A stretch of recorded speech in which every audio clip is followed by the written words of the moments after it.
حضرت علی نے فرمایا، گناہوں کی ناوست سے عبادت میں سستی اور رزق میں تنگی آتی ہے۔ جس تکلیف کے بعد جنت ملنے والی ہو وہ تکلیف نہیں، اور جس راحت کا انجام دوزخ ہو وہ راحت نہیں۔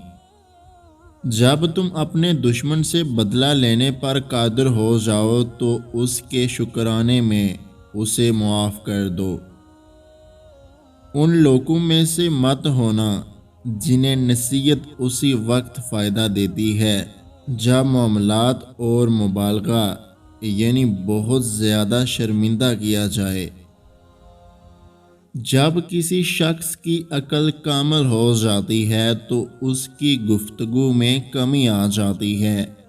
علم خزانہ ہے اور سوال کرنا اس کی چابی ہے۔ اللہ پاک تم پر رحم فرمائے، سوال کیا کرو۔ اس سوال کرنے کی صورت میں 4 افراد کو ثواب دیا جاتا ہے: سوال کرنے والے کو، جواب دینے والے کو، سننے والے کو اور ان سے محبت کرنے والے کو۔ 3 چیزیں حافظہ تیز اور بلغم دور کرتی ہیں: مسواک کرنا، روزہ رکھنا اور قرآن پاک پڑھنا۔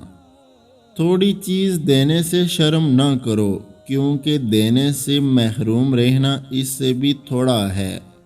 میرے نزدیک کوئی اس شخص سے بڑھ کر پسندیدہ نہیں جس نے اللہ کریم سے اپنے اعمال نامے کے ساتھ ملاقات کی ہو۔ اگر آج کی ہماری یہ ویڈیو آپ کو اچھی لگی ہے تو ہمارے YouTube چینل کو سبسکرائب کرنا مت بھولیے گا۔ اللہ حافظ۔